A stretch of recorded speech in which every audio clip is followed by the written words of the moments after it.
A pesar de haber salido hace unos años y tener una gran variedad de opciones al comprar una gráfica, puede que tengamos una pregunta. ¿La 1660 sigue valiendo la pena en 2023? ¿Será capaz de correr todos los juegos actuales y próximos a salir a buenos FPS? Rápidamente te puedo decir que sí, sigue siendo una gráfica capaz de correr todos los juegos, aunque puedes llegar a tener algunas limitaciones. Si quieres saberlas, quédate en el video.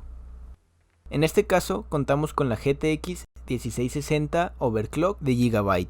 Este modelo cuenta con dos ventiladores de 90 mm. No tiene RGB ni colores o formas super exóticas. Es simple, pero no pierde esa estética gamer que se ve muy bien. Personalmente pienso que es de los mejores diseños que tiene esta gráfica, aunque eso depende de cada quien. También cuenta con un backplate que, aunque prácticamente cualquier gráfica medianamente reciente lo incluye, siempre se agradece, pues esta ayuda a mejorar la rigidez y resistencia de la tarjeta, facilitando agarrarla para que al momento de instalarla o quitarla del PC no nos preocupemos por dañarla, y claro, sin quitar el hecho de que el backplate hace que la gráfica sea más estética. En la parte trasera cuenta con 3 DisplayPorts y un HDMI, por lo que tenemos los suficientes puertos para conectar varios monitores sin ningún problema, aunque esto sí varía dependiendo del modelo de cada fabricante. Asegúrate de revisar bien cuántos y cuáles puertos vienen en el modelo que deseas comprar, y así no vayas a tener problemas con los cables de tu monitor. Hablando de los distintos modelos de cada fabricante, la diferencia es más que nada en la estética y en los puertos para conectarse a la pantalla, pues en enfriamiento casi todos son de 2 ventiladores y cuentan con soluciones de temperatura muy similares, por lo que no hay que preocuparse mucho de eso. Elige el modelo que más te guste o sea más económico, solo asegúrate de revisar los puertos que necesitas como mencioné anteriormente. Eso sí, no te recomiendo que vayas por las de un ventilador, pues aunque debería ser suficiente, estás muy limitado y podría llegar fácilmente a temperaturas peligrosas, ocasionando thermal throttling y perdiendo rendimiento. La gráfica está montada en un PC que cuenta con un Ryzen 5 3600, 16 GB de RAM y una fuente de 650 watts. Es cierto que con unos componentes superiores o más actuales como un Ryzen 7 o 9 podríamos llegar a tener un poco más de FPS, pero tampoco va a ser una diferencia muy alta, pues los componentes del PC están muy equilibrados para el tipo de ensamble que es, ya que al igual que no tiene sentido ponerle una 4090 Ti a un Celeron o a un Atom, tampoco es bueno meter un procesador demasiado caro para una gráfica mucho más económica. Siempre hay que buscar que los componentes sean equilibrados para aprovecharlos mejor.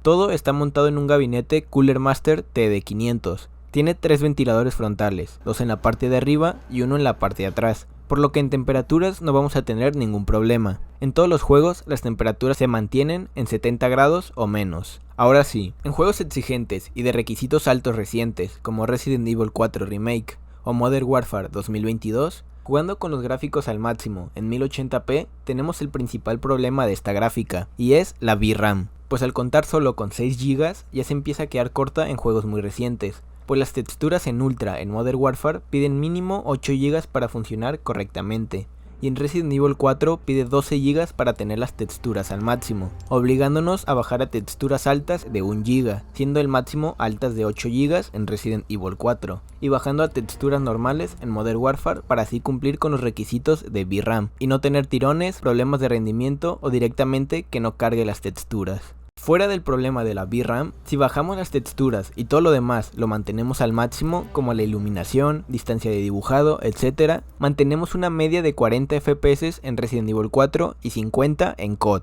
que no es lo más wow, pero es jugable, aunque aquí las tecnologías como AMD Fidelity Super Resolution hacen su magia. Al activarlo en el preset de calidad y sin modificar nada de los gráficos, los FPS automáticamente suben una media de 50 a 70 FPS en los dos juegos, y prácticamente no hay diferencia visual entre tenerlo activado o no. Es como FPS de a gratis, como si descargáramos RAM. Otra tecnología similar es el DLSS. Viéndolo superficialmente, su objetivo es el mismo, aumentar FPS sin afectar la calidad gráfica. El problema es que DLSS solo funciona en gráficas RTX. Esta 1660, al ser GTX, la vuelve incompatible con DLSS, y de eso hablaremos después. Ahora, si no nos interesa jugar en Ultra, en estos dos mismos juegos, jugando a gráficos mínimos y con FSR en calidad, tenemos un promedio de 100 FPS en lugares sin tanta acción, y de 75 FPS en los momentos más exigentes, en Resident Evil 4, y en COD tenemos un promedio de 110 FPS y de 90 en lo más exigente. En ajustes gráficos recomendados, que sería como normal, con algunos ajustes en alto, en Resident Evil 4 tenemos un promedio de 80 a 85 FPS y de 60 a 65 en los más exigentes, y en COD tenemos un promedio de 90 a 100 FPS con 80 FPS en lo más exigente. La cosa cambia en los juegos de requisitos altos que no son tan recientes, pues en Assassin's Creed Origin y Jedi The Fallen Order ya no tenemos el problema de la VRAM, aquí sí podemos tener todos los ajustes al máximo en 1080p. Y en Assassin's Creed mantenemos 60 FPS totalmente estables. En Jedi The Fallen Order mantenemos unos 80 FPS la gran mayoría del tiempo, con bajadas a 55 a 60 FPS en sus momentos más exigentes. En gráficos mínimos, Assassin's Creed mantienen una media de 90 FPS, llegando hasta 110 en algunas ocasiones donde no hay muchos elementos. Y en Jedi The Fallen Order también tenemos un rendimiento muy similar. En juegos de requisitos medios probamos GTA V, Devil May Cry 5, Fall Guys y Genshin Impact. Todos los ajustes gráficos también están al máximo. En GTA V tenemos un promedio de 80 a 100 FPS, dependiendo de la situación, pero manteniéndose entre 85 y 90 la gran mayoría del tiempo. En Fall Guys tenemos unos FPS muy variados, pero siempre están arriba de 160 FPS. En Genshin, el juego está limitado a 60 FPS, y no da más, pero tampoco baja de los 60, por lo que siempre está sobrado. Y en Devil May Cry 5 mantenemos 120 FPS casi todo el tiempo, aunque de repente llegamos a un mínimo de 100 FPS, llegamos hasta 140, 160 FPS, varía mucho. No menciono los FPS de estos juegos en otras configuraciones gráficas porque no lo considero necesario, pues ya en ajustes máximos corre una cantidad muy alta de FPS. Como último apartado probamos Valorant y Aimlab, pues son los juegos competitivos que tengo. La configuración que uso en Valo es todo en bajo excepto las texturas que están en medio, proyección de sombras, luminosidad y mejorar claridad en sí. Los FPS varían demasiado en cada mapa y en todo momento, pero siempre se mantienen arriba de 200 FPS. En Aimlab los gráficos están al máximo, si es que cambia algo, y va a unos 130 FPS estables. Aunque aquí la gráfica no se usa a más de un 60%, por lo que el juego no exige nada, y este es el rendimiento en juegos. Teniendo en cuenta eso, podemos comparar varias gráficas, entre ellas la RTX 3050, de parte de AMD la RX 6500 XT, y si podemos ahorrar un poco más ya entran la RTX 3060 de Nvidia y la RX 6600 de AMD. Para compararlas tenemos que tener en cuenta el precio. La 1660 nueva tiene un precio de entre 4.800 pesos hasta los 5.700 pesos, dependiendo del modelo. Para dejarlo en un número exacto, lo pondremos en un aproximado de 5.300 pesos mexicanos, o $290 aproximadamente. La 3050 está entre 5.800 a 6.400 pesos. Para redondear, la dejaremos en 6.100 pesos o $320 aproximadamente. La 3060 en estos momentos está a un super precio, de 6.300 a 6.700 pesos. Dejémosla en 6.500 pesos o $350. Y en AMD, la RX 6500 XT está a un precio aproximado de 3.500 pesos o $160. Y la RX 6600 está en un aproximado de 5.400 a 6.200. Redondeando, lo dejaremos en 5.700 pesos o $305. Ahora sabiendo los precios de estas gráficas, vamos al rendimiento. La RTX 3050, RX 6500 y la 1660 tienen el mismo rendimiento. Todas manejan casi los mismos FPS, teniendo diferencias de 2 a 5 FPS y como máximo de 8 FPS entre la 3050 contra la 1660. Pero contra la 6500 son los mismos FPS diferenciando por 2 FPS entre ambos. La verdadera diferencia aquí es en la VRAM, pues la RTX 3050 cuenta con 8, la 1660 tiene 6 y la RX 6500 solo tiene 4. Teniendo en cuenta esto, aunque la RX 6500 es mucho más barata, 4 GB de VRAM ya no es suficiente para los juegos actuales, y mucho menos para los que vengan en el futuro. Y de hecho, por eso llega a los mismos FPS que la 1660, pues mientras que en la 1660 las texturas están en normal o alto, en la 6500 es obligatorio jugar con texturas en bajo, por eso llega a tener los mismos FPS. Pero si jugamos con los mismos ajustes gráficos, la 6500 no llegaría a funcionar igual. Por los 4 GB de VRAM yo descartaría la 6500.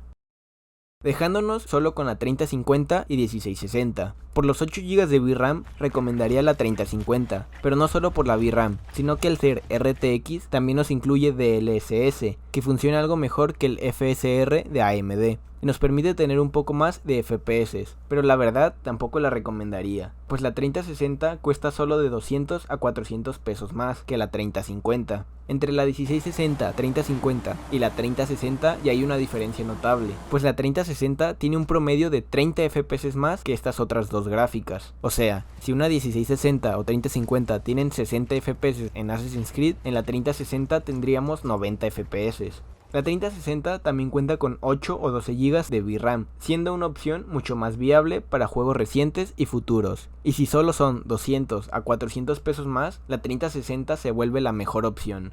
Pero aún nos queda de parte de AMD la RX 6600. Esta gráfica es más barata y tiene un rendimiento muy similar a la 3060, variando por un máximo de 10 FPS, a veces ganando la de AMD, a veces la de Nvidia, dependiendo del juego. Personalmente yo he tenido muy malas experiencias con gráficas de AMD, problemas de driver, rendimiento bajo en ocasiones y hasta pantallazos negros. En mi caso, por las malas experiencias, me la pensaría más al elegir AMD, pero tendría que probarla por mucho tiempo para ver si ya no hay estos problemas. Eso no quita que sea una gráfica muy buena y que vale la pena, pero en mi caso me la pensaría más al elegirla. También hay que tener en cuenta que la de AMD no cuenta con RTX, DLSS ni el codec NVENC, que sirve para poder grabar y streamear sin perder mucho rendimiento. Si te interesan estas tecnologías, debes de saber que no las tendrás con AMD. Aunque la alternativa al DLSS es el FSR, que funciona muy similar y no hay mucha diferencia, aunque sí es ligeramente mejor el DLSS. Y si eres creador de contenido, el codec NVENC sí ayuda mucho y deberías de tenerlo en cuenta. AMD también cuenta con un codec parecido, llamado AMD AMF, que te podría funcionar, aunque de momento sigue sin ser tan bueno como el de Nvidia. Concluyendo entre todas estas comparaciones y peleas entre gráficas. Realmente por el precio no conviene ni la 1660 ni la 3050, pues por poco dinero extra puedes irte por la 6600 o la 3060, que son notablemente superiores y son las que mejor relación FPS-precio tiene. Si solo te importan los FPS y no quieres gastar mucho, la 6600 es la mejor opción. Pero si quieres tener los mismos FPS y tener el extra de DLSS, Ray Tracing y NVENC y no te importa gastar más, la 3060 es tu opción. Ahora, la cosa cambia si la compras de segunda mano, pues la 1660 de segunda mano no suele superar los 3.400 pesos o $180, mientras que todas las otras gráficas que comparamos sí suelen estar arriba de los 5.000 pesos. Así que la 1660 se vuelve una opción excelente si la compras de segunda mano y sabiendo los riesgos que conlleva comprarla así. Como hemos visto, la 1660 es una gráfica que actualmente sigue siendo muy decente, pues en 1080p sigue corriendo todos los juegos en ultra, a 60 FPS, aunque claro que para los juegos más actuales ya necesitamos ayuda de tecnologías como Fidelity Super Resolution y ya empezamos a ver que los 6 GB de VRAM se empiezan a quedar cortos en los últimos juegos que se han lanzado. Aún así, es una gráfica capaz, que podrá seguir rindiendo por unos años más. Su mayor problema es que nueva no vale la pena, pues tenemos gráficas que por un poco más de dinero son notablemente superiores y con tecnologías más actuales. Debido a esto, en el mercado de segunda mano se han vuelto muy económicas, volviéndola una opción excelente, si no quieres gastar mucho dinero. Solo la recomendaría si estás dispuesto a comprarla de segunda mano y tener un rendimiento muy decente a bajo costo. Todo depende al precio en que encuentres estas gráficas que hemos comparado, y así tengas los mayores FPS al menor precio.